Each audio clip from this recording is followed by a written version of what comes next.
Right now, we're back in this. All right, sweet. Let's get into this one. Well, we're back. A little bit of a stutter, I guess you could phrase it out, but welcome back, everybody, to the NECC Game 2, coming at you for the Overwatch quarterfinals to come through. My name is Infernosis, joined here by The Nuclear, who has not been here for a hot minute, but always love and appreciate having him. And it is an extremely important day. It is the 10-year anniversary of Portal 2, so you know that I am excited for one of the greatest games to ever be made. But we head over to one of the other greatest games ever to be made, Overwatch. We've got two great teams here coming in. Talk to us a little bit about them here. Yeah, well, like you said, I am coming a little bit off of a sickness. I unfortunately got Miss COVID, so I've been sitting at home dying the past 2 weeks. And I am very eager to get back into the swing of things, as you said, Infernosis. Two teams we have today. We have St. Clair College and Central Methodist University, both the fourth and fifth seed in this conference. So this could be a very, very close game, with them being seated very close to each other. Looking at the team comps going into it, St. Clair, a predominantly sophomore team, only one senior sitting on the roster. Central Methodist, a little bit more to go around. Sophomores, juniors, freshmen, all around well-rounded. But Central Methodist, to clarify, is the fifth seed, and St. Clair is the fourth seed going into this round two of the quarterfinals. Yeah, and from the notes we have, given to us, we know that St. Clair really likes the Brawl Cup, and they actually tend to struggle a little bit when it's outside of the Brawl Cup. They have a little bit of a problem when it comes to, I guess, stepping out of their comfort zone. They don't really have very much strategy beyond that, and they're unfortunately going to kind of struggle when it comes to maybe countering another Brawl. If they get out Brawled here, then that just may be it, right? Because they don't know any other strategy besides Brawl or haven't really brought that to the table in a successful fashion. But for the opposing side of CMU, we've got a little bit less information about maybe their playstyle, to say the least, but we do know they have a little bit of a problem with snowballing. I know that was a problem last map. I remember listening in on that for the parts that I could, and there was a couple problems I heard about one team not able to escape away in time to de-escalate themselves from the situation. It just kept getting punished down by Carroll, so maybe we see that again. If we see St. Clair doesn't want to let them have it up, if they don't want to let CMU escape with their lives, then we may see them try to punish accordingly. But it's really just going to come down to, I guess, the Brawl, because we know one team likes the Brawl, and Brawl really is just the meta. So you kind of have to think about it in more ways than one. And one of the greatest places to see a Brawl comp is going to be on Control, and we're starting off on Elios. Yeah, that's a very great point. But to that point, you said that St. Clair just is very good with that brawl comp, sticks to it, Infernosis. But I do want to point out that looking at the notes that we have for CMU, it looks like their hero pool is much deeper than St. Clair's hero pool. And a majority of their players have experience on support or play support. So they have a Lucio in their back pocket, a Brig, a Moira, a Mercies, Anna's all around. And so if they need to make that adaptive switch, if that brawl isn't working for them and they really need to tackle St. Clair's, bread and butter being the brawl comp, they have the diversity and the adaptability to do so with their pool. Yeah, and you really have to be adaptive. I mean, it's a game of Overwatch, right? You can't be very hard strut. I mean, in a game, I cast a lot of different games. I have a bit of a wide spectrum when it comes to viewpoints. But like in a much slower paced game like Rainbow Six, one of my favorite phrases of all times. I'll repeat it as many times as I need to, even if it would get me fired from a job. Never play the same objective twice because it breeds complacency. And complacency is not key. You do not want to stay into the same rut. You want to change things up. At the very least, if you're going to do it, change your operator lineup, change how you play it out, use a different strategy. You got to constantly be doing that in Overwatch. That's why Overwatch is a wave-based game. Constant action, lots of surging playstyles.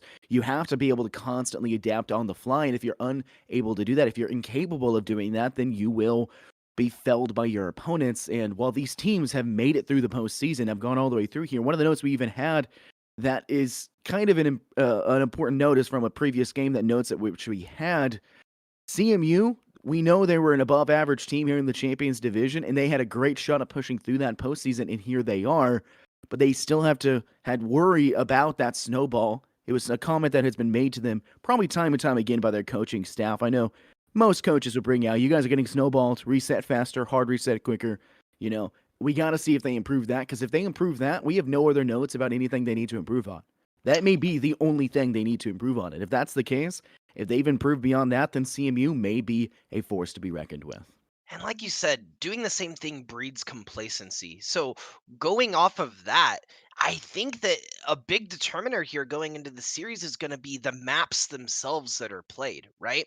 If we're seeing a control style King of the Hill type map, that could be a much faster pace rather than the payload style that's a lot slower. And that's a little bit of what Septilence and I were talking about in the former round was how that map style is going to play into the team's strengths and weaknesses. A brawl comp is going to do much better on a King of the Hill style that's very quick, fast paced, rather than a payload style where you can pull out these fights a little bit longer and elongate them to your advantage if you're playing a different type of comp.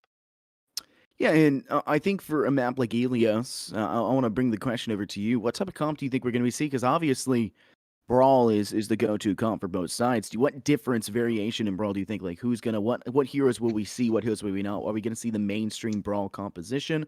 Are we gonna see some tertiary choices?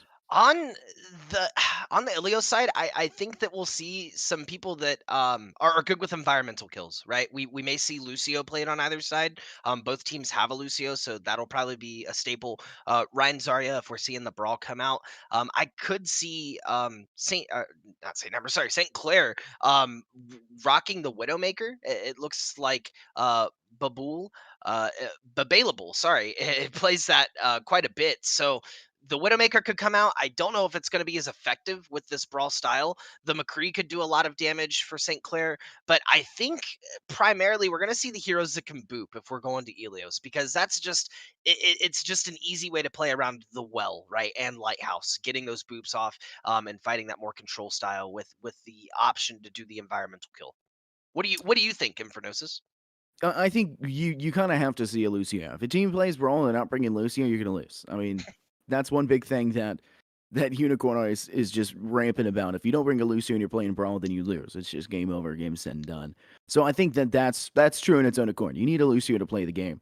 And so another one that you talked about for like booping Zarya Reinhardt, that's pretty much a go-to. But I think that we may see kind of a desperation pick, especially in well one, where you may see a Winston. I know one of the most famous plays in Winston history was XQC diving off and inside Primal Rage and knocking players off the map and then jumping right back in to continue the fight.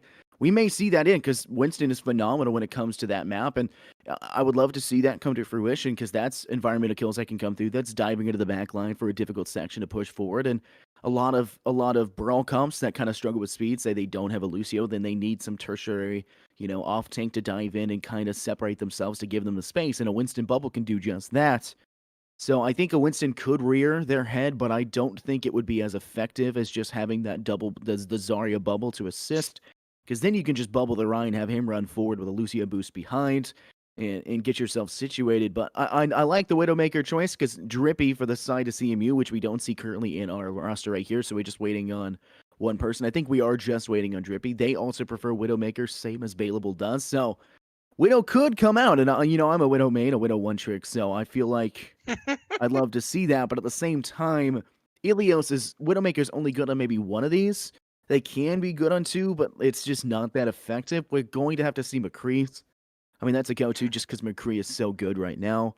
You're going to have to see more than likely some aerial play. I think a Pharah could work for that, environmental kill.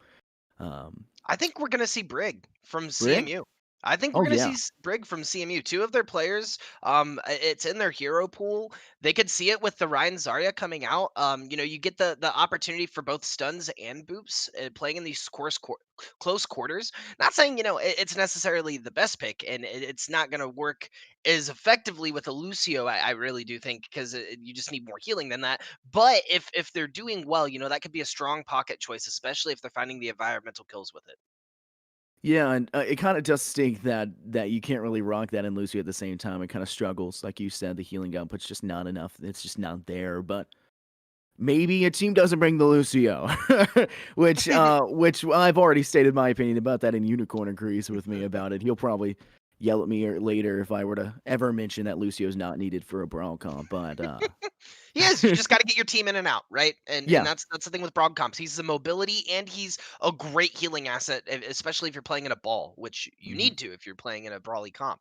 Um, So it looks like we're going to be able to get into game finally. We're now entering and going on to Ilios. I think we're on Lighthouse first map. Oh, nope, we're not on Lighthouse. Oh, well, you know, it's fine. We can all be wrong occasionally, just some more than others, you know, just, Oh my gosh, coming out swinging today. I didn't know. So I woke up be and chose fighting on violence. cast. Yeah, I woke up and chose violence. I want to hear it. Actually, you know what, chat? Put it in chat. I want to hear it now. You know, the matches are happening, sure, but who wins in a fight? Infernosis or Nuclear? That's true. Are we talking about a verbal altercation or like fisticuff it up, you know? Both. All right, verbally, maybe you. I don't know. You know, I got a pretty high vernacular, but it's not like Call of Duty vernacular. I've never been good at the Call of Duty style trash talk, but like I did martial arts for so long. You know, I did martial arts till I was 19, so you know. Ooh, spicy. Yeah, I could hold my own and then cry myself to sleep that night because the beer was cold. You know? That's my style too. I never get said in, I was strong. I just said I knew do how to some fight. damage, and then I do some emotional damage. You know. Yeah, that's where the verbal altercation comes in. So. We'll just, you know, we'll pay for each other's therapy at the end of it, you know. It's not a big issue.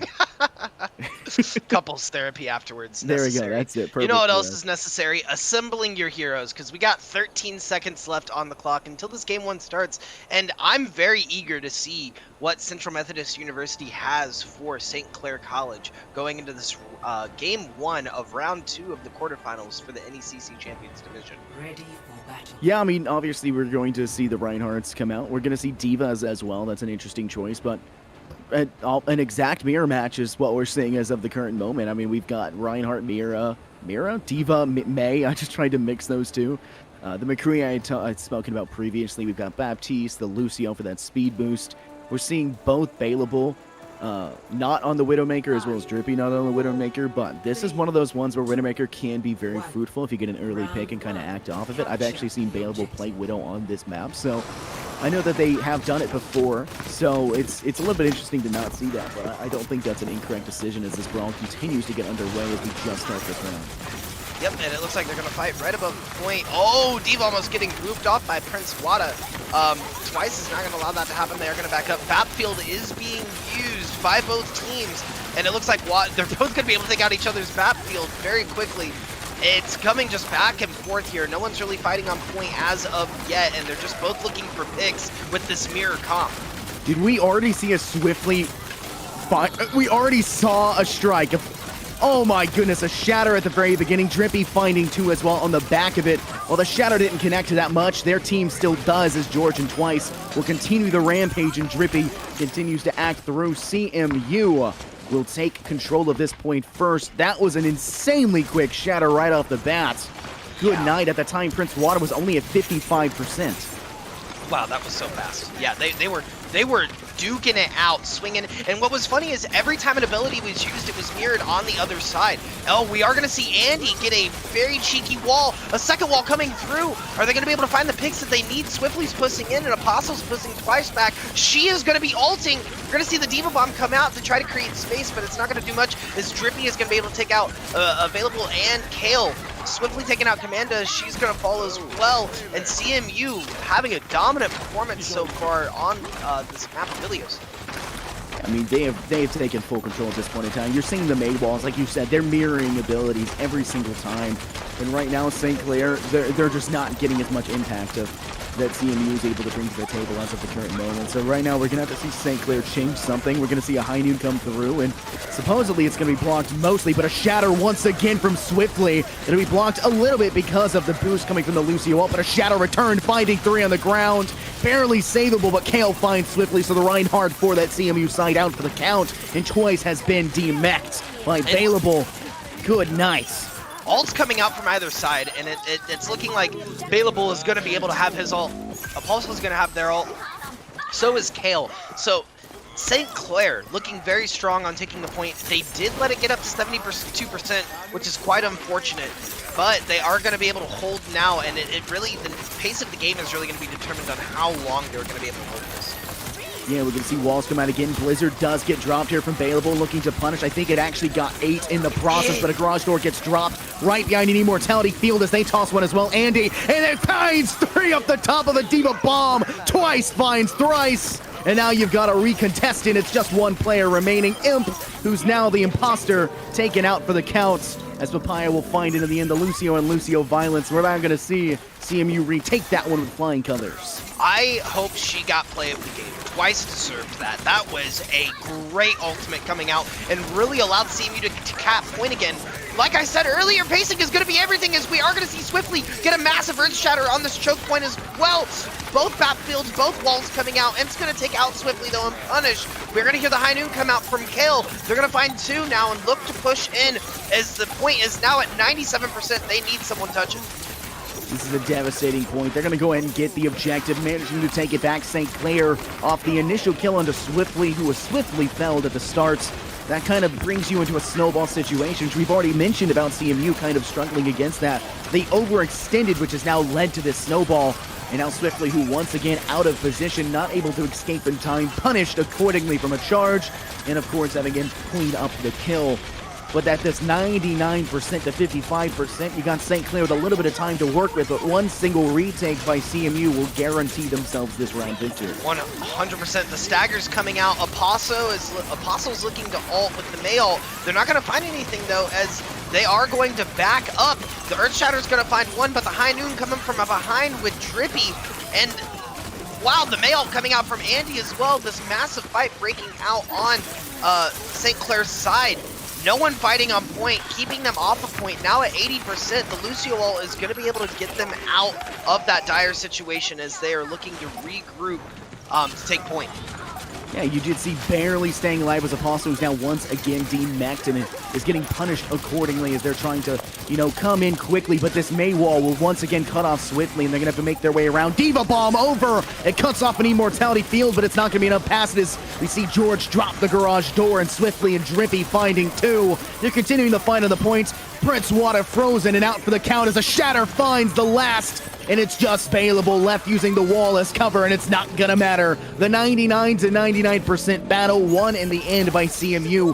They'll take it, and it looks like they'll not. Oh, barely have enough time off the Tracer switch, but Ball will not make it this time as the knockback comes through. And we'll see CMU take round 1 of Ilios. The Lucio boop there was clutch at the end, keeping the ball off of point so he couldn't touch the same time as Tracer. I do want to point out, I think that Twice's D.Va bomb, while she didn't find really anything but the battlefield, was quintessential to the end of that fight, because that caused St. Clair not to have their battlefield for the final fight on such a small point. And what they did was they grouped, CMU was then able to group around on point and use the battlefield of their own to keep their entire team alive. They threw up the May wall to counter anything to attack that battlefield, and they were really able to put in the counter attack there at the end to cause their win. So great play from CMU, really smart play from Twice as she got that D.Va bomb, taking out that battlefield for the kind of final liaison into the push. Yeah, we are seeing one switch come through. It's going to be Kale, who's available, I guess, for the opposing side. They're going to both be breaking up the McCree and the Tracer as their 2 choices as of this current moment. It looks like, CMU, they are currently liking what they have, and they're going to continue to stick with it because it did find them success. But this is the one we talked about, where you're going to see those attempted environmental kills. A charge coming through as it'll be Swiftly, who's able to connect a little bit into Apostle, save on the Immortality Field of Commanda, but Swiftly finds a Fire Strike to Kale. The Tracer out for the count, cannot recall that damage. But Swiftly will be felled shortly after by Apostle. And Imp with a double off the map, taking a drink twice and cute Papaya out. And now it's looking like it's returned by St. Clair. They're continuing the rampage as they just punish the side of CMU. 100% a rampage. We're seeing monsters just come out as Imp is swinging them off the map. That was a great play from Imp. And Q Papaya was almost, I almost felt like the positioning was off. They were stuck in that back room behind the rest of the team. And St. Clair isn't just going to allow you to chill back there, right? They're going to turn around and take you out. And that's exactly what we saw as Imp got the double kill on Twice and Q Papaya. But CMU looking for a push here, going back on back corner of the map, getting this back control. Oh, Imp almost falling down the well. Not going to be able to, not going to fall though. The battfield's going to come out and save. Drippy taking out 2 with a massive High Noon. This is looking like a CMU cap. Man, that was, oh man, can you imagine the play of the game that would have been if the Immortality Field had just been destroyed a second sooner? Drippy had everyone. Drippy has attempted 3 of those now. 3 of those backward high noons, getting behind the back line of the opposing team and trying to catch them off guard. None of them have worked. He literally has only gotten 1 kill with the high noon before this, and then immediately finds a high impact flank noon. It was phenomenal to watch, but the high ground currently being held from CMU. They're looking to punish in. Andy will drop the Blizzard down. They get caught off guard, though. Not enough for caught inside of as a high noon returned. This one from Bale, but it's not going to matter in the end, not finding any impact as Clair will refrag back out Drippy. And now it looks like both sides are trying to contest, but it looks to be a stalemate in this beginning stages towards the St. Clair spawn. And they're pushing St. Clair back towards the spawn. The timing there from CMU was impeccable. They were able to just drop down with that Blizzard and push them back and cause that regroup immediately. But as you said earlier about Drippy, right? He is getting the picks that they need to keep CMU ahead. Some would say the drip is real in this instant. A shattered block, swiftly attempting to go for it, but Prince Wada will now be outdone as a Diva Bomb comes through. This one blocked as well, and Baleable will connect to Drippy through the back line. Just beating through and just finding the break, but Papaya takes a drink, and it finds another one to Andy. This looks like another cleanup for St. Clair because the last few remaining players from CMU just cannot stand in this fight despite having that Baptiste garage door to help amplify their damage. Just not enough because St. Clair find it in the end. This is a lot more back and forth than the last map that we're seeing as well.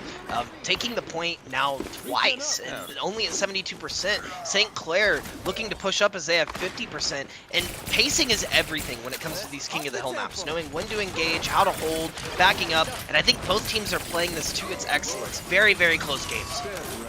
High Noon does come through, looking for connection. Baleable is able to charge it twice before Drippy gets his again. And that's going to connect to George, but KO and the Tracer finds swiftly. Wada swinging through, finding Andy, and knocking twice out of the map.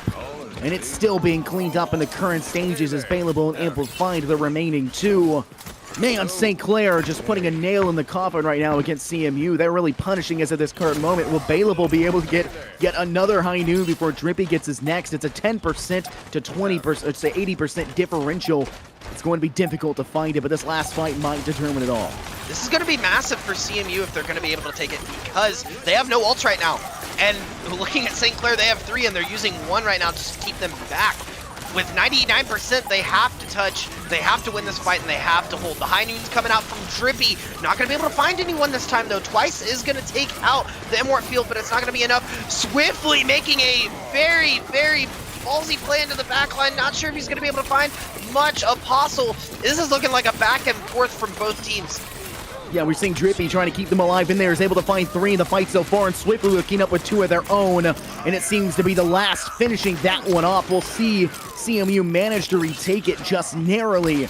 And like you said, a very ballsy play from Swiftly to dive straight into the back line. Honestly, I thought he was over at that point in time when they charged through. They managed to find Imp, and I guess that's kind of important in its own way, but at the same time, that's their mainline tank that's about to be removed from contention, not what you want to have. But as we near the last 99% for CMU, it's going to have to be a retake from St. Clair if they want to have any chance of winning Helios. And we're seeing them in the reverse positions now. Now we're seeing 3. Oh no! Swiftly falling off the map after an Earth Shatter!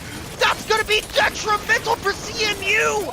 We're seeing the Diva Bomb come out from Twice, almost landing in the well. Not going to quite land in the well. Oh, the ult's coming out from Drippy. Imp going to get a boop on George, and this is a back and forth. We're seeing, I think, a 2v3. No, now a 4v1 as CMU is able to hold point from St. Clair. Man, I cannot believe Swiftly managed to actually connect the Shatter and then immediately get knocked off. The hammer catching the ledge as they went off. You think you could just hook the hammer on the ledge of the well and pull yourself in, but it doesn't work that way, and CMU narrowly escape having a round loss and having to play a 3rd round to play into that overtime, but it's going to work in their favor. CMU will take it, and despite St. Clair losing, Imp will have had the play of the game. This is that double boop, I believe, right at the beginning that I had talked about. Yes, indeed it is. This was a funny as all get out moment. I think pretty quickly afterwards, it was definitely not going to be in the play. We had another one that came through. This one was a player on the opposing side falling in, and then Imp getting yet another with 5 environmental kills total. You said it. You said we'd have environmental kills, and that's exactly what we had. And look at twice. She did an amazing job. 63% kill participation with 29 elims. Those diva bombs were racking out. It was almost like skee ball hitting it up the ramp. They were doing a lot, and CMU was able to change the pacing of that game at the very end, switch it around. St. Clair found themselves in a similar position not 20, 30 seconds earlier with having 3 ultimates and needing to defend a point for the win. CMU was able to do that just a tad better. But man, that Reinhardt Earth Shatter into falling into the well, that is the definition of you can't have a cake and eat it, right? it was very I feel like my blood pressure is pounding after that. That was everything on the line, and to get an ult off like that and then fall in the well, there's nothing of a bigger heart attack I can imagine being in that moment. But we are, like you said, seeing CMU taking that second map, or taking that map. Kind of, what do you think the pacing is going to look like as we transition into a different style with 2 CP and payload? Well, I mean, when you're trying to play a hybrid map and you're kind of rotating away from having to deal with just control, right? You kind of have to worry about what they're going to do when the payload actually comes through. What is your style going to change? How are you going to work with that? And there becomes a problem. There's an initial stage problem. Can you taking the control point? We know these teams can do it insanely back and forth, consistently throughout. Maybe the first round wasn't as much, but that second one was phenomenally back and forth. We just saw it the entire time. You had mentioned it. And I don't think we're going to see very many problems when it comes to tanking the control point. I don't think we're going to see that. The problem becomes payload. And that's going to be an entirely different story, because you're going to have a whole entire mode later on that is just payload. And we're not going to know how good these teams are at payload. We know they like Brawl. Both teams have been rocking Brawl this entire time. We saw a Soldier switch come through with the last moments from Baylevel to try and go through. But one thing that I definitely saw and absolutely adored was both the McCrees coming from Baylevel and Drippy. I mean, we saw the fact that Baylevel got 2 high noons before Drippy got 1, and then immediately Drippy came back with 2 high noons before Baylevel got 1. I mean, it was back and forth. It said, you can do it, so can I. Take this L. You know, like, just hand it out to him. So I think that it's really going to come down to a DPS differential when it comes to payload. Your front line, we know they're both exceptionally strong. Swiftly is a little bit more aggressive, I would say, than, say, Prince Wada is, liking to charge a little bit more. But if CMU can continue to back that up with DPS, then it's an entirely different story. Because every time we've seen Drippy pop off, Swiftly would overextend, and they would still win the fight because Drippy is in that back line just dealing so much damage that there's nothing they can do about it.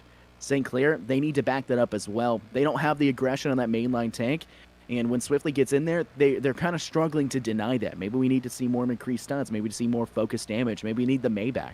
Maybe we need to see those walls to cut off that player.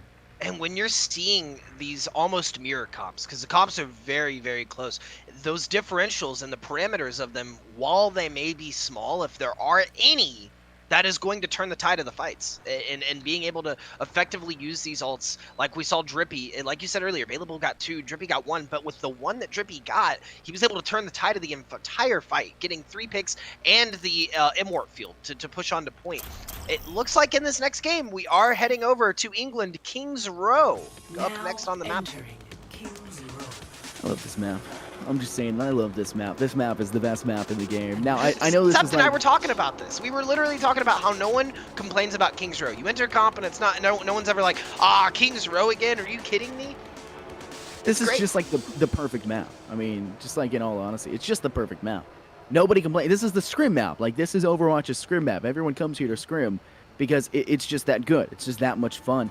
And quite honestly, just because you can play Widowmaker, it's my favorite map. And I know that might be... you know, a little on the nose for me, but with Baylevel and Drippy both kind of liking Widowmaker, we may see a first pick come through to try and pick that one up. We know Baylevel's on the Symmetra right now. They're going to teleport onto the top of the statue's head more than likely.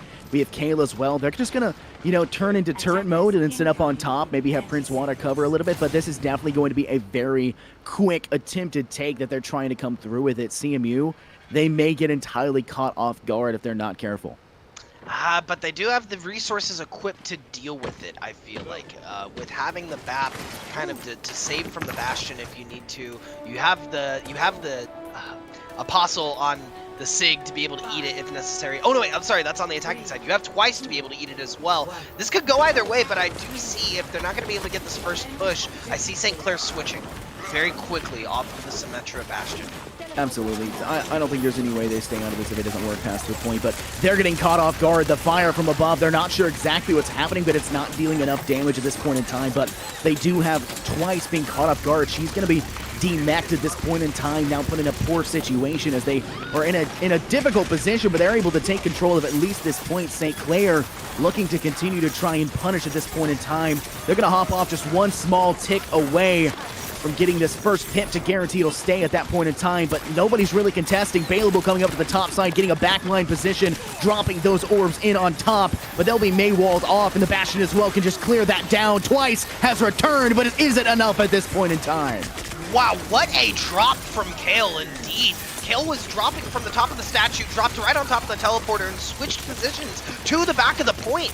This could be the cap for St. Clair and the momentum that they need to carry into the next part of the map. Commanda finds herself in a very bad position as it's just both the healers and Kale alive to try to take this.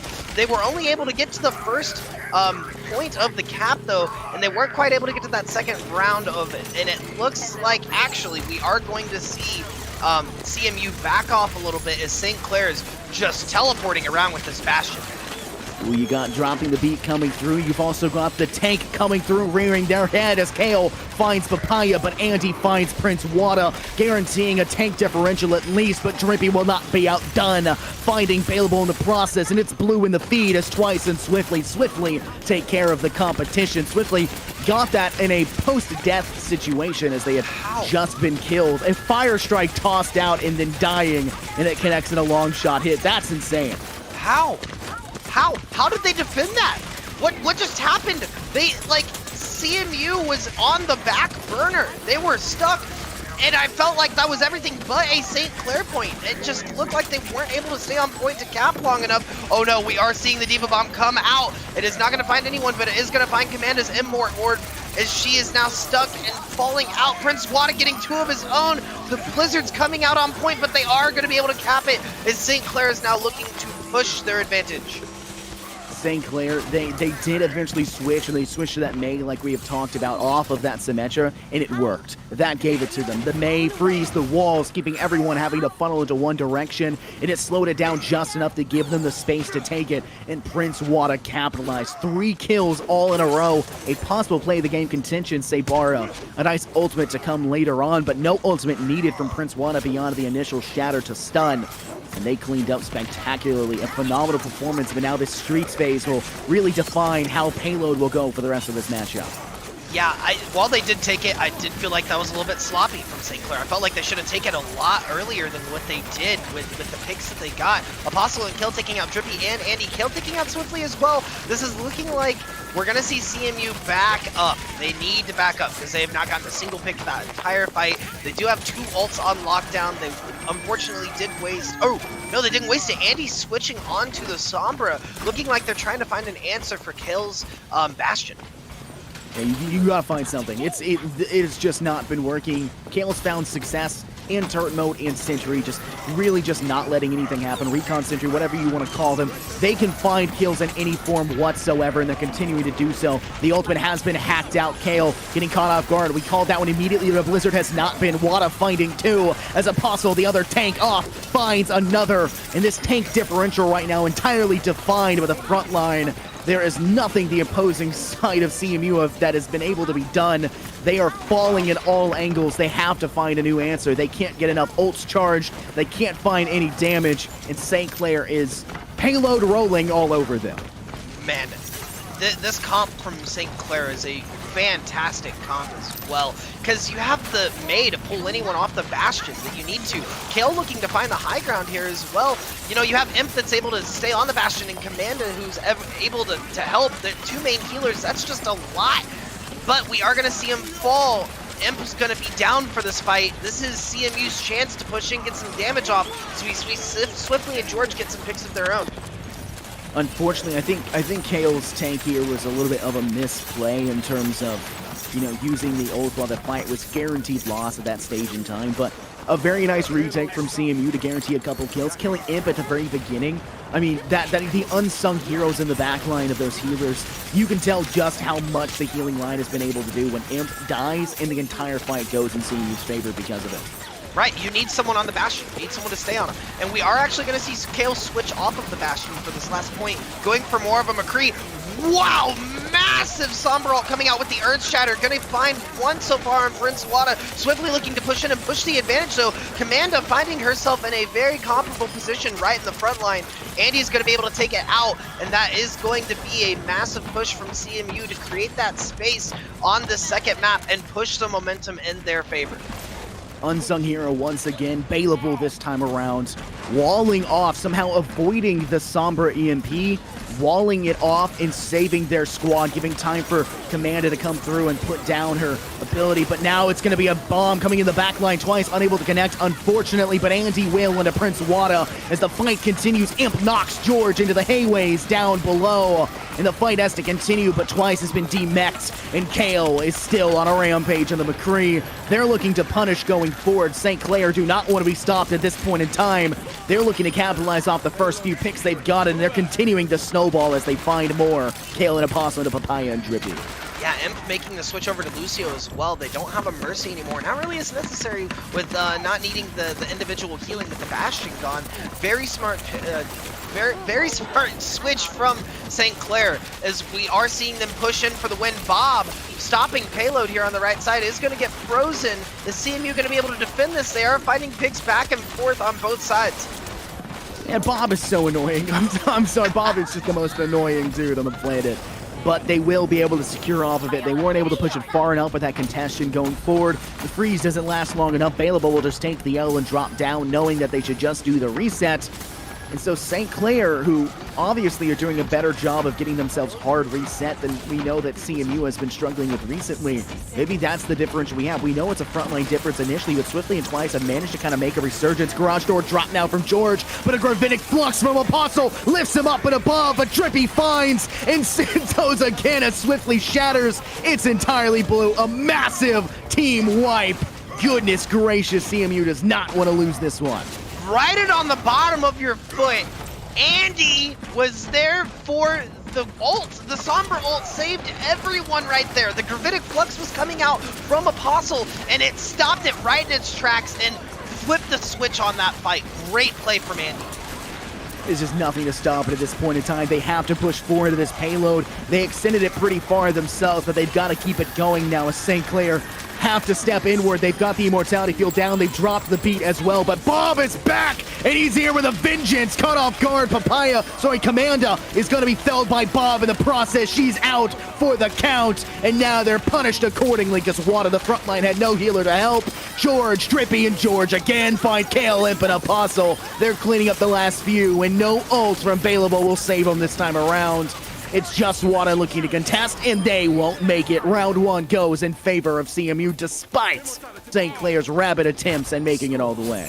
The boops coming out from these Lucios are so clutch at the end of these rounds too, because they're holding him off a point, not allowing it to extend out. And what a hold from CMU! We're seeing CMU click on now. They're like, okay, we're not letting St. Clair push us around. We're on the third point. We're holding this choke, and that choke is everything. We were talking about it in the last game. Septilence and I were talking about it. When you can get them back to that choke as the defenders, that's so hard to push through because spawn is so far away to get to that point, and you have all these angles that you can play off of. Really great play from CMU in holding that.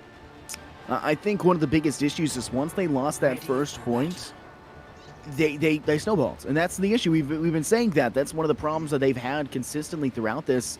And that's kind of what happened. They went through Streets phase, and they would lose a fight, and then they never made it back to fight it again. They were forced back. May Walls kept them off. Kale doing a phenomenal job on the Bastion to keep the fight going forward, and it just doesn't work out for them because of that. But I want you to take a look in this top left of our screen right now. Anti pulling a page out of their book. Now bringing out the Symmetra. We don't see Drippy on the Bastion, but I don't think they're necessarily going to need it when Drippy is able to connect with enough heads as they have been doing consistently as they have been. This might be a quick out, or this might be a quick in. It's too hard to tell at this point in time. It really is hard to tell because these teams are so close. This is the closest series that we've seen today, and getting it only 2 points in, but at the very end, we could see them push through. Kale and Wada going to find 2 quick kills on Andy and Swiftly, and that is going to cause them to back up and regroup immediately. Central Methodist looking a little bit staggered on this first push, but they do have a chance to bring it back. They just got to get back to spawn as they're going to push up on twice right outside of the spawn doors, knocking on the church and telling them to stay in there and pray for hope. Yeah, you might want to start praying. You're going to need twice to get back in that mech pretty quickly, and there is no 250 damage gun on that remech just yet, so you're going to have to try and charge that as much as you can, but they're coming in swiftly despite not having that secondary tank. A freeze onto Apostle. They're trying to punish, but Kale finds Andy first, so no May to help and assist. The wall out for the count, and a shatter from the side of the statue finds so many, and Water continues the impact to the back wall as George is splattered and out for the count. Now they just need to punish offward and twice once again. I swear I've never seen twice in the mech this entire round so far. They're still out of it. Yeah, it's kind of crazy. And Prince, what are you doing? Catching him out of position, asking him where they're at, where they're going, catching all of them and getting a pin off of it. That was a great Earth Shatter from Prince Wada and really halted the brakes on CMU's push. But CMU now having an ult of their own with Swiftly, they really are going to need to capitalize on it, as we're about to see just an unloading of ults from both teams. Fab coming out first, Drippy and Kale ulting at the same time. Drippy, High Noon first, taking out Kale. Cute Papaya is going to be able to take out Commander's backfield as we're seeing available, getting Cute Papaya right off of it. We are seeing a brawl from both teams, but it's looking like St. Clair's going to come out on top. St. Clair, despite losing their DPS of Kale pretty early on, they don't care. They do not care, and they will punish accordingly. They refragged it out. They used Apostle's Depot Bomb to take out the High Noon wielding, high up player, high ground holding Drippy, and accordingly it works out just for him. But I just want to say this, Prince, what are you doing? Was probably the best name pun I have heard in a long time, and I am a huge fan of name puns, so you've stolen my heart once again. Glad to have you back. Oh, I'm so glad to be back, and I'm so glad to watch. Oh, the ults come out, but Prince, now I'm asking him what he's doing. Oh no, we're seeing the Blizzard come out from Andy. Andy's taking point for his own, Drippy and twice. Looking to swing in on point. This, it looks like CMU's finally going to take it with 1 minute and 19 on the clock. Took them a little bit longer than St. Clair, but it looks like they're going to begin their push and see if they can make it all the way. They're going to have less time, like I said, so the stagger cannot come out. You know, if we see St. Clair push in and stagger CMU, that could be it. Like you said, the snowballing is an issue, but if they're able to push their advantage, then we could see CMU push up. My God, they're all just there, and we're seeing a very lonely Imp on payload. Or sorry, a very lonely Cute Papaya on payload.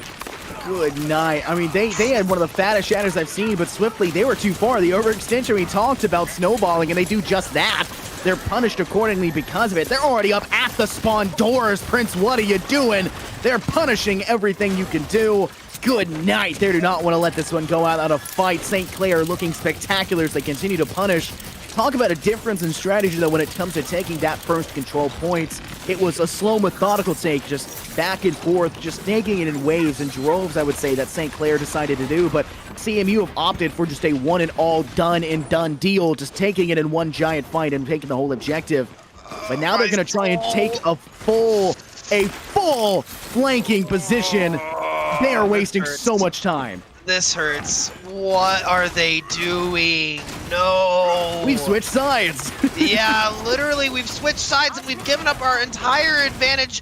Now we're just moving around. We're playing follow the leader at this point as they're trying to get back to point. Why was no one on cart? They really needed to push that advantage. Drippy looking for an ult. You're not going to find anything. The Diva Bomb's coming out. Apostle praying for her life as she's going to get taken out by an ult of their own. Available's going to get taken out, or taking out swiftly. It's looking like a little bit of a back and forth, but we're seeing the advantage go to St. Clair before the Blizzard come out, but they're not going to be able to find any picks from that Blizzard. I think this Papaya beat drop may actually save it here. It's just Wada basically trying to stay alive, but for some reason, Commander, she's able to drip out so much heals, and a shadow returned as Swiftly was taking an L, now charged back. But Prince Wada will fall first with Commander taking a 1-2 punch from twice. She'll find the kill. And now you see somehow, some way that CMU is going to manage to take it and actually win the fight. One of the longest, most convoluted fights I have had the, I guess, pleasure, maybe a displeasure, honestly. I'm not too sure what happened throughout most of it, but that was such a long fight to have to go through. That fight was the equivalent of running in, starting a fight, and tripping on your face and falling. Because they were just so out of position, it was so awkward. Kale telling them to eat their greens, not going to be able to find anything with the ult though, as we're seeing George and both the Immort fields coming out. Drippy responding with some drip of his own, and they're going to take out the entire front line. CMU barreling through the second point, pushing their advantage. It's like we said earlier, they do not play well from a disadvantaged state, but when they're able to get that advantage and push it, we see a completely different Central Methodist University, and Twice able to hold her ult. So looking at this push here, we could find a win coming out from CMU. They now have 2 minutes left on the clock. They just got to keep pushing it. Time is on their side, but time was more on the side of St. Clair when they got to this point, and they were denied the entirety of the point. They did not make it all the way to the end, were stopped short, and now CMU have an opportunity to make it all the way, but they'll lose swiftly right off the bat from Bailable. The right clicks a little bit too much, as the Icicles will punish accordingly, but they're having to step back, not making it far enough. Kale finds Drippy. It looks like Papaya will be felled, as they just couldn't make it around the corner, and the walls will save them just slightly, but CMU, man, they've got to regroup here. They've got to let themselves not get staggered. If you'll notice, St. Clair did all of that without wasting one ultimate, and that is going to be detrimental for CMU as they're looking to push in. It's going to be 3 ults to 4. Bapfield coming out. We're hearing both of the blizzards coming out as it's just a snow day and a field day. we dropping a Venn diagram on the field at this point in time. What's common? Apparently both front lines tanks because they were in the center circle, but Twice connecting with a Diva Bomb through 2 doors and a Drippy High Noon from the back. Nobody close enough, maybe able to get a little bit of damage, but not enough in the end. We'll find Apostle, however, to finish it off, but now with CMU able to make a return to the fight, they're going to continue onward. Papaya takes one into Prince Wada, probably a more influential pick because that's a frontline tank out for the count, but Bailable has walls, has right clicks, has icicles, has everything, and now they're able to buy enough time, but with only a few meters left, they'll have to icicle up on point, and the bomb will come through from Apostle, saving just a little bit more time, buying it for Prince Wada to return. And St. Clair still has ults. St. Clair has a lot of ults, and swiftly just wasted his Earth Shatter into Prince Wadia Doin's face, and he swung back on him. St. Clair pushing back. CMU not looking like there's much they can do as they're pushing off a point. It looks like we're going to see a touch from Twice potentially on payload as she's trying to do everything that she can. Kale is saying no as we're seeing the High Noon come out, but the draw coming late. 4 meters away, CMU doing everything they can to push on, but it's looking like this is going to be a victory. Maybe not. Ults are coming out. We're seeing Papaya on the payload. What are you doing with the Methodist Shatter to push him off? This is so back and forth. I don't know what I'm going to do with my blood pressure Infernosis. Oh my goodness. In the end, it ultimately doesn't matter. You'll see St. Clair stop it. They'll make it pretty far, but they can't make it to the end, but they'll stop CMU just in time, narrowly escaping out and out for the count. And here's Prince, what are you doing? Is this the one I was talking about earlier where there was no ult needed and just swung? It is indeed, I believe. Oh, the right big shatter right at the start and then just kept swinging. Doesn't need the rest of it, just swings for days. All you have to have is just to hold left click and W. Didn't need the team behind except for a nice window to maybe, you know, brag about later. But ultimately, despite all of the attempts from Drippy and their squad, they're not going to make it. St. Clair will take it. Wow. St. Clair giving me heart attacks over here, man. I don't know if I can do it anymore. This series is insane. And it looks like we are going to go to a very short ad break, and we will be back very soon with Game 3 of Central Methodist University versus St. Clair University here at the NECC.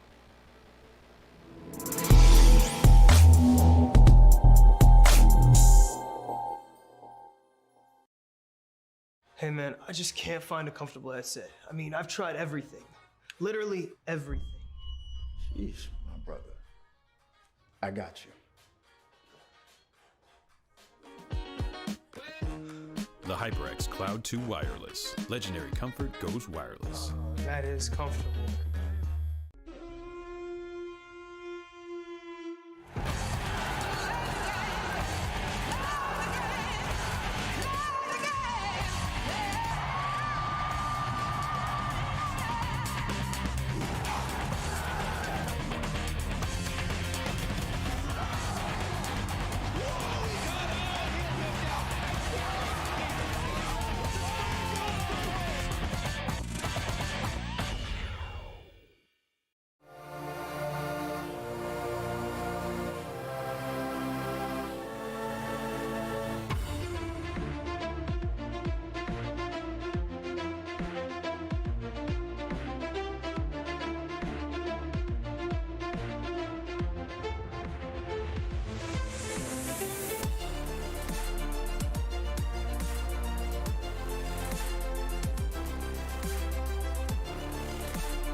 Well, welcome back, everybody. The NECC here for the playoff season of Overwatch. We have a wonderful matchup here between CMU and St. Clair College. My name is Infernosis, joined here by the wonderful Nuclear.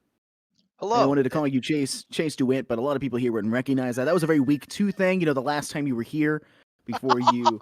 The last time I was here week 4. But yeah, I've been sick for a couple of weeks. COVID sucks. Everyone, be sure to practice safe and. You know, if you feel comfortable getting the vaccine, definitely do that. And mask up because it sucks. It's not a fun time. I'll tell you from experience. But you know what is a fun time? This series is a great time as we're seeing St. Clair College against Central Methodist University, the 4th and 5th seed. We've now seen 2 maps and we're going into the 3rd with Temple of Anubis. What are your thoughts, Infernosis? I love Temple. That's my thought. I mean, 2 CP, nobody likes, I guess, right? Like, that's kind of like the go-to thought. Nobody really likes that. But at the same time, I really love Temple, right? I do Because too. Widowmaker is so good on this map, it's not even funny, all right? Every map that I could be casting, like, OWL, you know, I would still be saying, you know, Widowmaker can rear her head here. It would just be my only point that I could ever make. It would just be Widowmaker, then, oh my god, Fat Shatter! That would just be, like, the only 2 lines I'd ever say. But like in all seriousness, lots of high ground, lots of low ground, a lot of contention points to keep players off. There's a lot of places where you have to worry about staggering as well, especially on the defense since the spawn to that second point is so long. The first point, really short. It's going to be very difficult for any attacking team to take full substantial control of that second point, but this first one, you make 1 mistake, 2 mistakes, they add up on your defensive side, you're losing that first point, and you're going to have to play a hard-fought, constant battle in the second one. I think that we may see some Junkrat picks here too. This is a really favorable map for Junkrat. I'd hope to. You know it's me, Infernosis. But going into, I think you're 100% right on these 2 CP maps. The first point so much easier to take than any other point. But when you get to that second point, you need a wipe to win. Because if you just let them stagger and come back out, you're gonna find yourself on the receiving end of that stagger. It's not a fun time. But if we've seen both of these teams play anything, it's Brawl. So I imagine we'll see a Brawl comp here. We could see a switch to dive. Who knows? I see a Widowmaker. I'm happy. That's my point. We're done. That's the entire point. Right back to you, Nuclear. Widow, she's so much fun to watch on this map, but like, you make a single mistake, you get caught off guard, and the fact that they've got a Diva, a Reinhardt shield, a May walls, all of these are just the most annoying things to deal with. The only ones you have clean shots onto are going to be McCree's, and it's going to be that Lucio, and Lucio is going to be difficult to catch up to with speed. You're going to have to nail those shots, and Drippy is going to be behind a shield, behind a wall, is going to also be stepping out and tagging you as well, because McCree's damage drop-off range is astronomical. Okay, so I really got to ask, on this push, do you see Central Methodist University going left or right? Left. I mean, left. Okay, they're going left now. Yeah. I was gonna say. Who goes right? Who goes into that hookah ledge down there? Like, well, I mean, going up for high ground, right? May work better against the Widowmaker, but you know, we're not seeing Bailable get any of the picks so far. Kale is going to find a pick on Andy. They find themselves stuck in the doorway here. They're going to want to push through and not get stuck here because St. Clair College is not going to allow them to stay here. And as I say it, Bailable taking out 3. Wow. Yeah, I said, like, you literally said, Bailable not going to get any picks, and the Bailable says, okay, hold my poison mine. I'm in here. And then finds just consistently shoots out the immortality field, takes out swiftly, and then continues the rampage going forward. Just, it's, even if you have to body shot Widow, which is like the most least respectable thing you can do, in a win a 1v1, that is. You do what you have to do in a competitive match. Even if you have to body shot, that's a lot of damage. It's consistent damage that will tag itself up, and it will constantly find impact. And right now, you've got Baptiste Command, who's able to sit back as well in that safety net and allowing their team to hold the front line. It's going to be difficult, but with now Kale out for the count, Drippy finding the kill, it's just going to be available on that DPS, making sure Twice gets knocked out of mech, but it doesn't seem to matter because Drippy continues to rampage to Apostle, but Wada finds Swiftly and shatters in return, but a high noon from Drippy finds Imp, going a little bit too soon, not able to take out Prince Wada, who finds Papaya in the end, but it's the last few dregs for this opposing side. Available still trying to connect with shots, but it's just still trying to stay into the fight.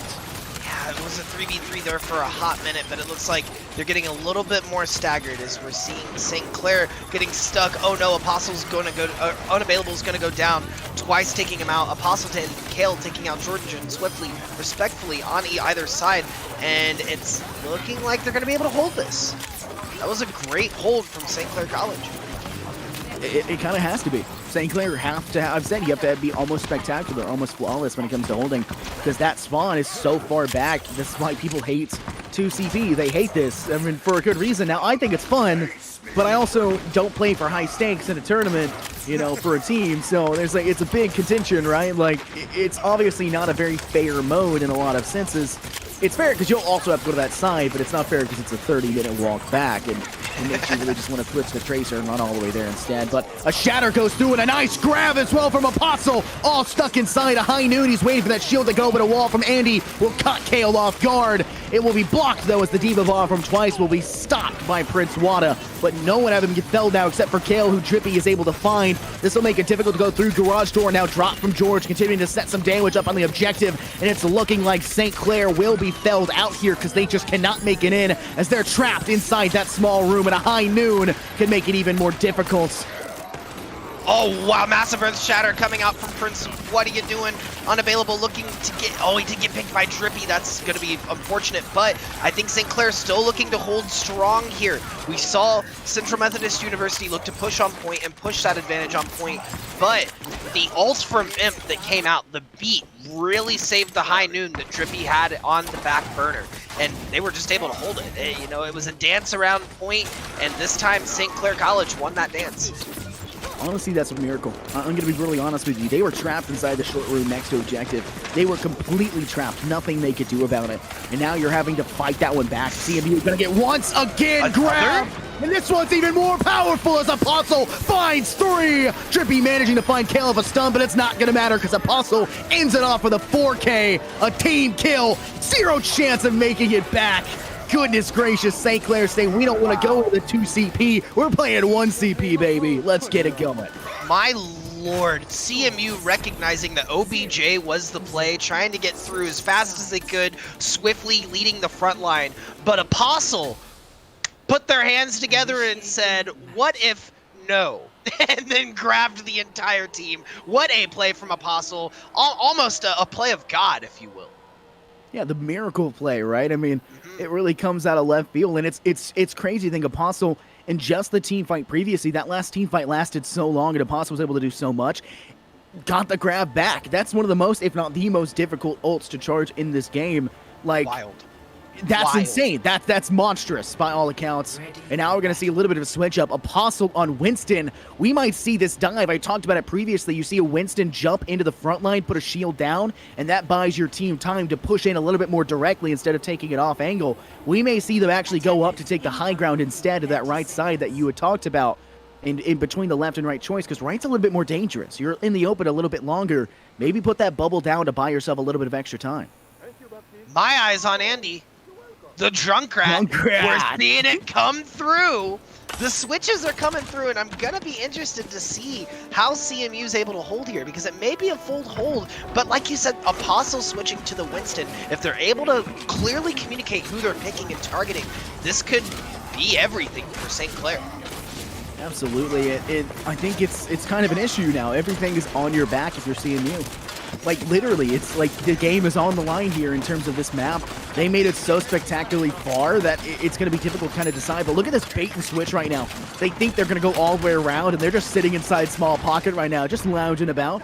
buying their own time. That Junkrat may be able to get a little bit of damage off, and, you know, they're charging go for, but here's that direct charge. We talked about the wall going up to the top. They're swiftly taking this off. They waited and baited them out. That is one of the most genius strategies I've ever had the pleasure of witnessing this region. This is Champions Division, but unfortunately, Drippy finding a lot of damage will make it a little bit more difficult, but Wada and Kale following suit. Apostle hat for the count as Drippy connects with yet another, but this is going to be a difficult contention as Andy takes the high ground up top, but Wada will not be felled without a fight. Finding more, and it's looking like St. Clair will end it all right here as George is just trying their best and can't get it done. Prince Wada Wada Wada, Wada Wada, Wada Wada. That's all I gotta say. Oh my lord. St. Clair with the 5,000 IQ, big brain play, pulling it out, waiting for the bait to switch, able to get up on high ground and just push their advantage. That showed the if we've seen any diff in the entire set, that was it. Look at Apostle's play here too at the end of last round. Jeez Louise. I don't even know what to say about that. Wada Wada. 4 medals. My guy's out here swinging. These Reinhardts are built different, I am telling you. And what a way to end it out from St. Clair. They've got to feel great about that. I want to talk to St. Clair's coach, who came up with that strategy, because I want to give you a firm handshake, a firm pat on the back, and I want to give you money. I want to hand you like $5. That is insane. You do not get enough credit behind that. That is one of the most insane strategies I've ever had the pleasure of witnessing. That is monstrous by every account. That is insane. I cannot believe we actually got to witness it work, not just like as a whole, but work so much that it ended the game. Yeah, you win off of that. Off of that play. They won the game. They needed the wipe. I was a little bit perplexed to see Andy not get the picks with Junkrat. They were stuck in that side room, right? They didn't need to full commit around. All they needed was a really good angle from Andy to be able to shoot those bombs in there, get some damage off. They're not going to stay in there that long if they're getting picked, and that's what we needed to see. But they weren't quite able to see through it. CMU was just like, you know, where'd they go? They've got to be on right side at this point. Went around, and then we saw St. Clair go back around the other way. They're like, all right, ring around the rosy. Pocket full of posies. Ashes, ashes. We all fall on point. Fall on point. And I want to point out something here because we have a delay on stream, but the round hasn't even started on stream yet. The round, that's how quick that was. We've been in this menu waiting now for this next match to start, for the map to be ready, for them to ready up. And the round hasn't even started. It's just now started. And that is absolutely insane. That's just how quick that ended. That's just how spectacular St. Clair were to just step forward and get it done. Good night. That is everything. That is everything. I mean, that is the best moment I've witnessed here, besides maybe the Diva Bomb shatter I got to witness 2 weeks ago. That was still one of my favorite Twitter clips I've had of me, but, like, that's insane in terms of strategy. 100%. Locomotive, if you will. And going into the next map, we are going to see Rialto. So we've not seen this played yet today. I'm interested to see how we do against this just strictly payload style map. Lots of instances for boops once again on the very first part of this point. We could see some very trippy comms come out, but it's uncertain at this point. I really don't know what to think anymore. After the first game, I thought maybe CMU's got the chance to pull this one out, but after the big brain play from St. Clair College in that last round, I don't know if it's going to be much of after this. I don't think there's going to be much of an epilogue. I think that St. Clair is going to roll through this next map is kind of my prediction. What are your thoughts? Rialto, I mean, you got to think about what really determined a lot. We've seen St. Clair play spectacular when it comes to methodical strategies, I think. I think that's kind of the big thing. We noticed that they did the same thing when it came to taking control point on King's Row. They were kind of methodical about it, kind of approaching it in different ways, trying to figure out what was going to work for them. And they definitely had the best strategy with Kale on that Bastion and just slowly ticking down at the point of control and just taking it piecemeal, one pip at a time. And I think their strategy is just a little bit above and beyond what CMU has been bringing to the table, and that's something you have to take into account. This map, for an entirely payload base, there is some strategy behind it, but it's not objective-based as in like a short time span objective. It's a long, convoluted streets phase objective. So this is a little bit more styled towards maybe the brawly style map, you know, maybe a little bit more towards fighting on top and kind of winning out in ultimate engagements. And in the first 2 maps, I thought CMU did a better job of that, despite St. Clair taking King's Row, but that last map showed that St. Clair could do it better. And if they just do that again, St. Clair has this. I completely agree, and we are going to see Bailable out on the Widowmaker again, but Kale switching over to the Hanzo, and you know, just as you're a Widowmaker main, I'm a Hanzo main when it comes to DPS, so I'm very excited to see the picks that are going to come out. Oh no, Bailable is going to make the switch back to May, so it looks like we're not going to see that play out. Kale like switches to McCree. They're baiting us. They're They baiting really us this don't time. like us here. St. I'm Clair voting CMU now. I'm voting CMU. Like that's ridiculous. Wait, look at what they're doing right now. Look what St. Clair is doing. Look at their position. They're just going to go straight to the door and fight here instead. This buys them more time, and they've already found a kill. Prince Wada finds Papaya. Bailable finds George. They're securing a few right at the start twice. She's frozen out. No chance. She'll be cleaned up as well pretty quickly. No, they're not going to clean her up. They're going to force her to stay out of mech and buy that time. And now Twice is going to have to play for that remech period. A high-level strategy that they're bringing to the table. St. Clair continuing to astonish me moment by moment. Wow, St. Clair showing that they're not afraid to not play by the book, right? They are not afraid to play adaptively and play for what the moment calls. This is active playing at its best. It's just like active listening, you know, sitting and waiting for the right moment and responding reactively in these situations. We're seeing that from St. Clair. What we're also seeing is Commando, unfortunately, she's going to get picked by Drippy. Swiftly is going to take out Prince Wada, and St. Clair looking to back up here. Oh no, the boop coming out on kill as well. CMU not letting the cheeky plays continue any further, and they're going to push their advantage. Is they're going to maybe be able to cap off this first push here? Probably not. That's why St. Clair was playing up. They are going to be able to probably hold it door. It's going to be a determination on how fast they can get this payload to that choke point. Man, I mean, I really like the strategy St. Clair is bringing to the table of taking the aggressive stance, and it allows them to come back and fight it not at the very last second of the point, but actually a little bit further around that initial bend. But Drippy finding Commando, she'll be out from the count, but Bailable finds Andy. So frag for frag in this point in time, but it's not going to matter when Kale has High Noon and has Drippy in the bag. Drippy not able to charge it enough in time. This might be where St. Clair fully takes, but a garage door from George will allow Swiftly to find Prince Wada. They're still trying to find damage off. Kale will drop the High Noon, but it's not enough. Saved from the fight Twice, able to get demeched, and Swiftly forced to step into a back waist corner and falls into the drip as Kale and Apostle secure not just them, but more in the process, now looking to continue the punishing reign. These long fights were just like you said, Infernosis, they're everything. And they continued that fight out longer than what it really needed to be, and that allowed St. Clair time to regroup and get back on point. Bailable getting back to point and dropping the Blizzard was really the big determiner for that fight. Looking to get a cheeky wall here, does it a little bit early. We're going to see Apostle grab though, and they are going to drop the wall, knowing that they're on the other side. Massive Earth Shatter coming out from Prince. What are you doing? Swinging in their backline, hitting everyone about on the bridge. It's just not happening. Wow, we are seeing some amazing synergized plays come out from the electrified St. Clair College. I'm at a loss for words. Honestly, that shatter, massive, like you had exasperatedly said. Now take a look in the top left corner. Prince Wada 71% ult. 71% ult. Swiftly's at 80%. Prince Wada has shatter. Prince Wada has it again. Drops it into the bomb as Apostle finds more as well. And Prince Wada continuing the spree. Oh my god, they won't let him charge it up enough this time around. But still dropping 2 before Swiftly can drop 1. Prince Wada is a monster right now. If Prince Wada wins this game, I'm saying it right now on stream, has to change his name to King Wada. Because he is the king of what are you doing? Getting them and pinching them in those moments. We saw that grab come out from Apostle, holding them in place just for the Reinhardt to get into position and swing about. And it looks like they're going to try to return the favor. CMU throwing out some ults of their own, but they are going to get caught in Unavailable's ult as well. And now they're just pushing.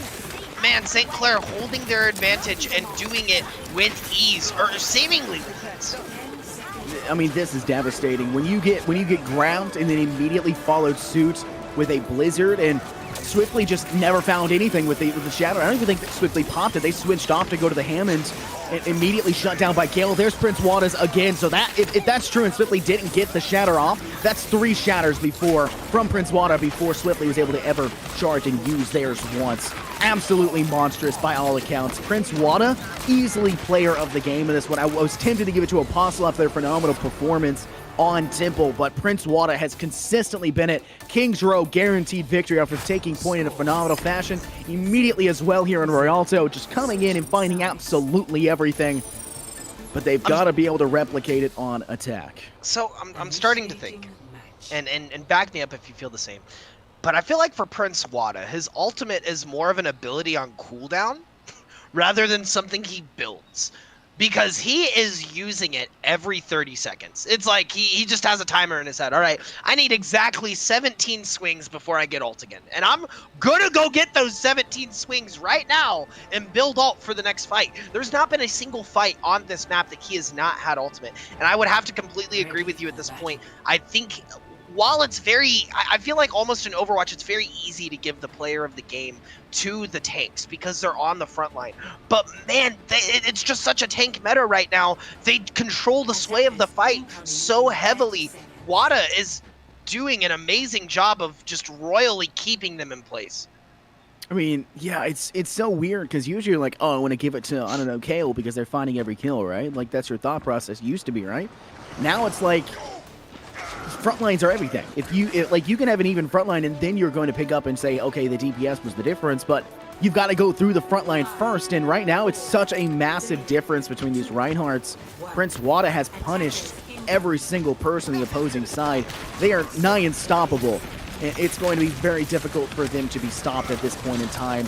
And to be able to have support from their support in the backlines, I'm waiting for a meta where we actually can give play of the games always to supports because they're the game-changing pacemakers. Yeah, and pace is everything, right? We were talking about pace before this game started, and the fact that CMU is a very steamrolly team. They're either rolling one way or they're getting rolled, and we saw that on that last point. They just consistently kept coming back and unfortunately getting picked.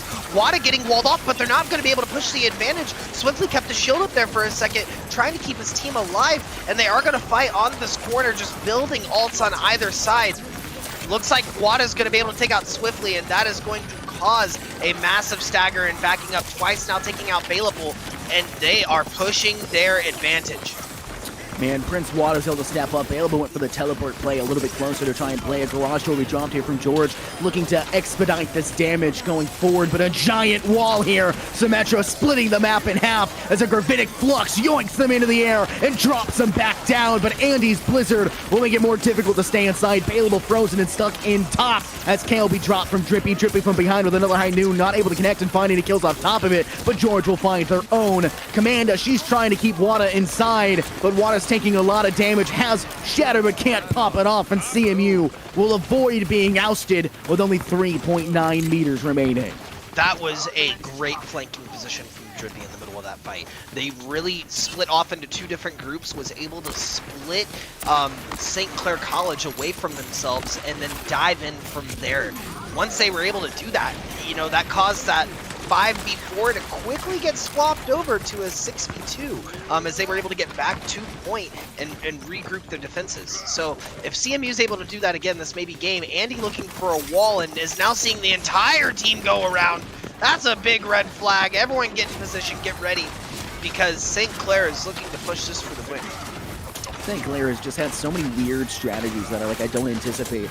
And now they're doing it again. They're playing all the way around the backside. They've rotated up. They're now playing the flank once again. A Shadow will be able to find 3, but oh, he turns it. Prince, what are you doing? Saying, what you think you are? The main tank? That's me, baby. But it's not going to matter because Swiftly just flanks after the side of twice his grab and it guarantees success. But now with a garage door out as well from George, it's just going to be a Blizzard and High Noon in their pockets. And you've got ults coming in quickly from the other opposing side of St. Clair.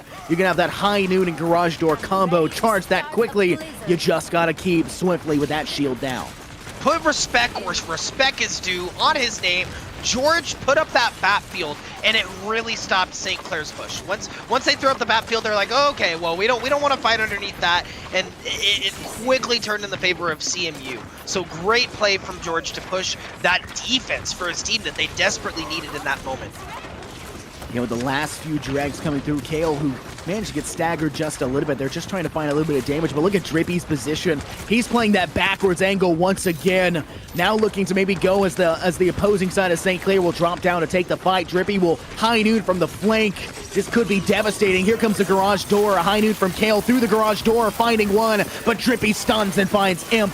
Devastating as they drop their own high noon, but not in a good position. It won't find anything on top of it, but twice finds Apostle, winning the Zarya battle. It'll continue going forward as Kale finds Drippy and Wada finds Ryan. It's the duo combo. They're finding their opposing player, but Wada finally manages to take out Andy, and they're continuing to flex on top of them. No one left standing. They'll toss a Blizzard just to be sure to keep them off of it for a moment longer. Then they'll even force George to take a drink. It's just Swiftly to contest. You hate to see it. Swiftly's ult was not able to come out. Man, I gotta say, in that final fight, Kale taking Drippy was massive because we saw Drippy not just 5 seconds earlier stun and take out Imp, which could have stopped St. Clair's push, but there was kind of two fights going on at the same time. My boy Prince Wada taking play of the game. It was the moment of the match, everyone. Off of the grabs, just swinging right in front of that bridge. All of that damage, and as he's done with the grab, he's at 64%. Almost building it back. What is this mad lad? I mean, that was monstrous, uncontestable when it came to them holding that. I mean, there was just no chance. They weren't spectacular, and then CMU just about did the same thing. In fact, they really did. It really just came down to the fact that St. Clair was able to outlast them in the fight. They were able to survive longer. And that point, I think in that timing right there, that was the support differential. They were able to outlast in those long staged fights, and it became a really difficult position for them to go forward. But nonetheless, that is a phenomenal game to watch, and St. Clair will win it all in a 3-0 fashion, taking Kings Row 2-2 and winning it in the last few moments, technically making that the 3-2. Temple, where they stopped and shut down any chance of that defense and then took it spectacularly, and then Rialto, where they managed to bring it all the way nary to the first point, but they didn't need to make it to the first point because neither did CMU. So we'll take a short little break here, and we'll take it into a couple little bit of ads, but we'll be right back. We're going to have an interview here with a phenomenal player, and we'll catch you guys real soon.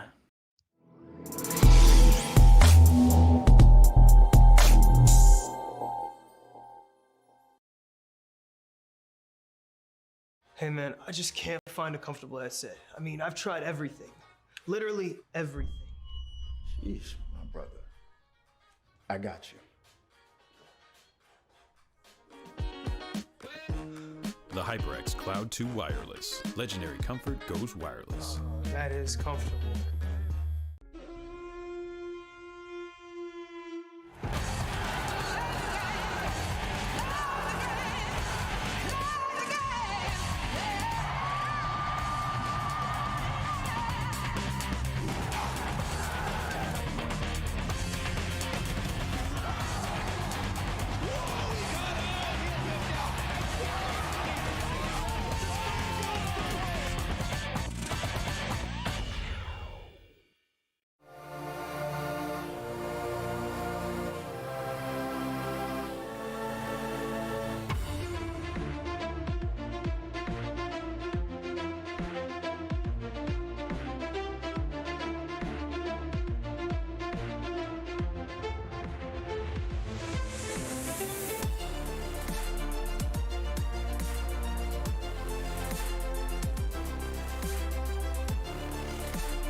Well, welcome back, everybody, to the NECC. My name's Infernos, joined here by the Nuclear himself. Of course, always a hearty welcome back to him, and glad you're feeling at least a little bit better. But St. Clair, kind of the team of the hour, I guess, maybe the last hour and a half. In spectacular fashion, we did have to go all the way into a fourth map because CMU took Ilios, but successful, massive success on Kings Row, Temple, and Rialto. Temple and Rialto a little bit more lopsided than, say, Kings Row was, but goodness gracious, Prince Wada. Wow. Prince Wada just taking that game away, man. I mean, we talked about it in the set, but you really need a strong front line. You know, that differential, after you look at the front lines, it's then the DPS to see who can get those plays of the game. But Wada just having a dominant presence, and that's not to say, you know, Shifty didn't do a bad, or Swiftly, sorry, didn't do a bad job on CMU's side, but Wada was just taking full advantage of his entire team's advantage. We saw a lot too. I think St. Clair had their comp synergy down a much better than CMU. They were able to really group up and push off of each other's plays very well. We saw a Maywall go up, and it didn't go up without reason. As soon as it came down, Wada was there, just like he's here joining us now. Prince Wada, how you doing? I'm doing great. How are you?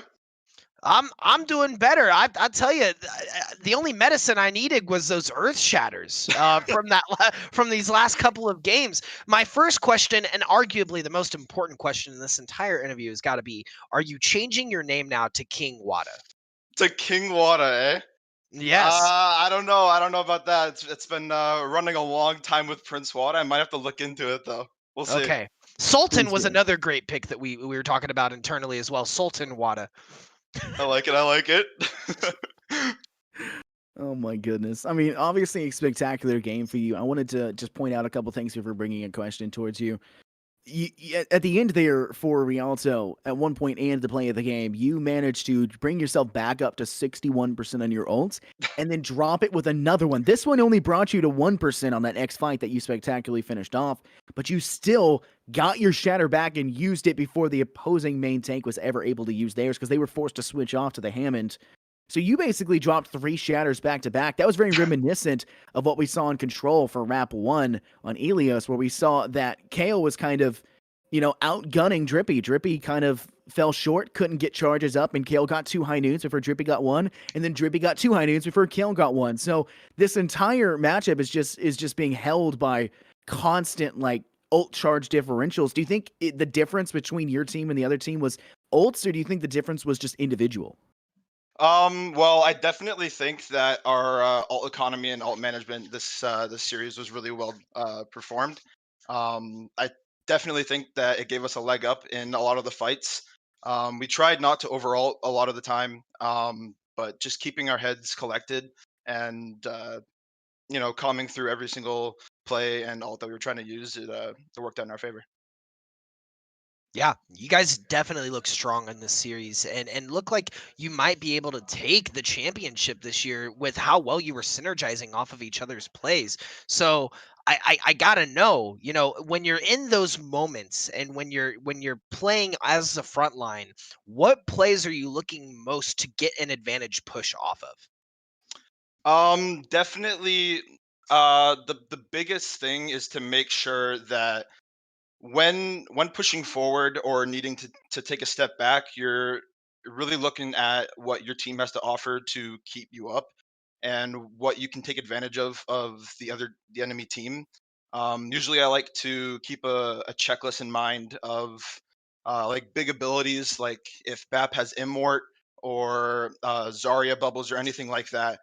If those are gone, that's an initial, like, in my mind, I know I want to press W, I want to go in. Right. You got to have that internal checklist. I'm taking notes right now on Wada's internal checklist because that's key to going in and getting out. And man, you're able to do that a lot in this series. I sorry, go ahead, Infernosis. What's your next question for Mister Wada here? Easy for you to say, apparently. Who's your coach? Who came up with the strategy for Temple to hide inside lounge and then rush through with the wall? Who came up with that? So we saw this on, I think it was one of the contenders games, and like we just had the basic standpoint of where we knew we wanted to wall up onto that high ground on Temple of Anubis in the first point, but them rotating around into the room coming behind us actually just gave us the the perfect opportunity for us to go wall up, go straight to point and take point control. And that's what Yeah. really gave it to Yeah, us. it was spectacular because like you guys were just sitting there for a while. I was like, what are they doing? It's just baiting them out. And then I was like, this Junkrat can just get charged by just like spamming the corner right there and then going in. And then they tried to rotate through the left through lounge and they tried to come up and then you guys just came out. You guys Hmm. just rushed out and no joke. I went and I watched it as it was happening because we were sitting in a break. A minute and 2 seconds exactly was what it took for you guys to take that and beat it. A minute and 2 seconds. We Wow. were in the lobby waiting for Rialto to start and this game was still going on. You were still in the prep phase of that round. It was insane. It was absolutely monstrous. You guys played so spectacularly in that one alone that like that was the changing point in my mind because it was back and forth at that point. Well, CMU took Ilios and you guys took Kings Row, and it was a tough fight in Kings Row. It was difficult for you guys to come to that and be able to deny them out and also to just attack. But Temple was just so one sided, so lopsided that I mean that was just the turning point in my mind. Yeah, it was a great play nonetheless. It was one of the best plays I think that I've seen, and like you said, the best play that you've seen in the series here, Ford's NECC.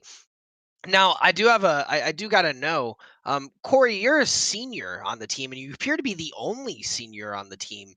What's that like playing on a team of everyone else being underclassmen? Um, it's actually pretty great. I don't know, just taking in everybody. We have some players that have played on some teams before coming to St. Clair, and then we've got a lot of players that haven't been on any sort of competitive team at all. So taking them in and really helping out everybody um, feel comfortable and try to assist everybody in popping off in whatever sense that they can. That's feels pretty good. And that's awesome, and that's a very positive mindset to have as a senior that's leaving a team that is predominantly sophomores. And here in a couple of years they're going to be switching out their roster. But looking at your major, you're a sport and recreation management major. You're in your final couple weeks of college. What's next for you? Uh, Next, I'm looking. I want to go to maybe the University of Windsor.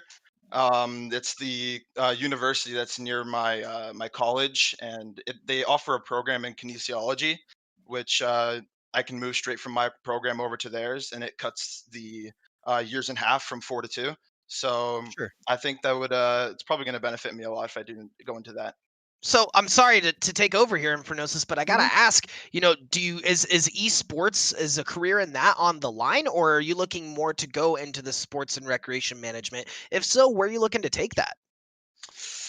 Um, I would like to try to do some esports stuff, depending on where Overwatch would take me. I mean, I would like to try out for some open division teams or some sort of tier 3. But if that doesn't end out for me or whatnot, I'd like to really go into some sort of sports marketing or working in some sort of team management type deal. That'd be awesome. Yeah, and you definitely have the knack for it, man. You sound like a very strong leader for the team. I imagine with you being the senior and the tank player, you're also shot calling. Is that fair to say? Yes. So if you're shot calling, you've got a great mentality. You're ending as a senior. I think you have an incredible career ahead of yourself if you decide to take it down that path. But it was a pleasure watching you today, man. And that's all the questions I have on my end. Infernosis, I'll let you start with the barrage if you have any. Yeah, just what was that? Just one. Just one simple question. In map one, the one thing that we had super noticed was kind of an issue when it came to, I believe it was you who was getting no, it was Swiftly who was overextending on Elios, and shockingly enough, they still managed to win it out. They still managed to take it and win it in a 2-0 fashion.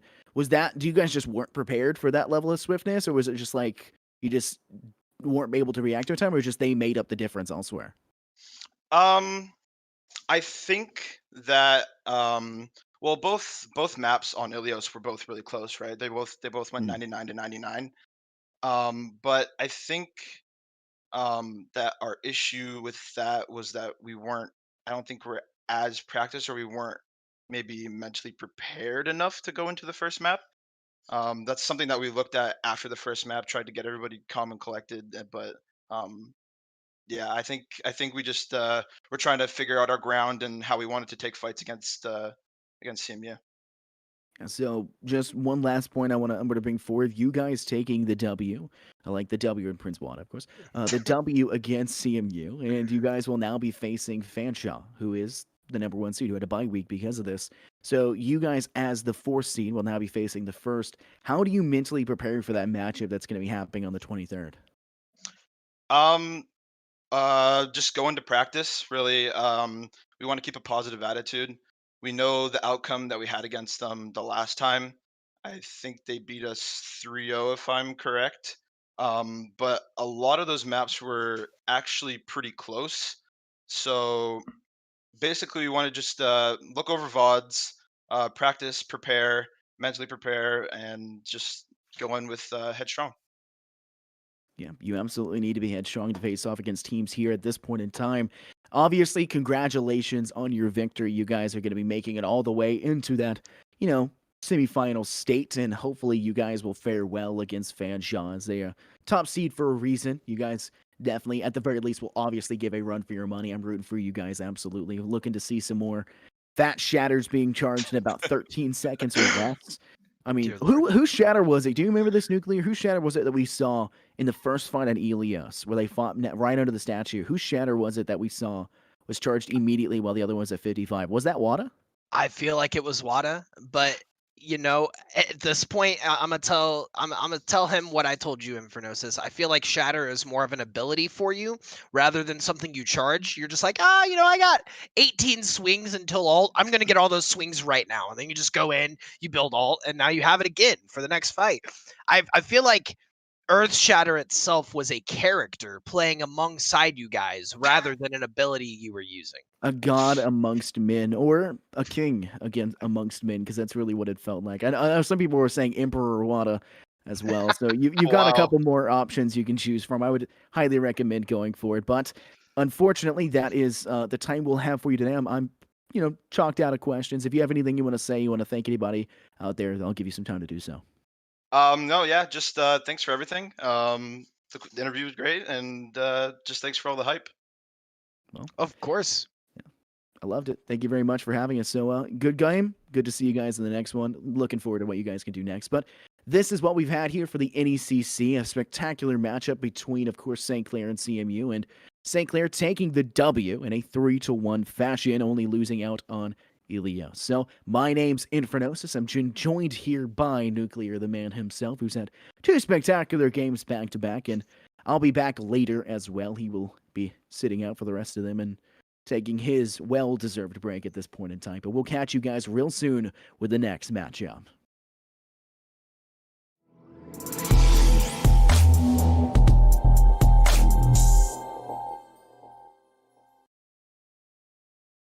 Hey man, I just can't find a comfortable headset. I mean, I've tried everything. Literally everything. Sheesh, my brother. I got you. The HyperX Cloud 2 Wireless. Legendary comfort goes wireless. That is comfortable.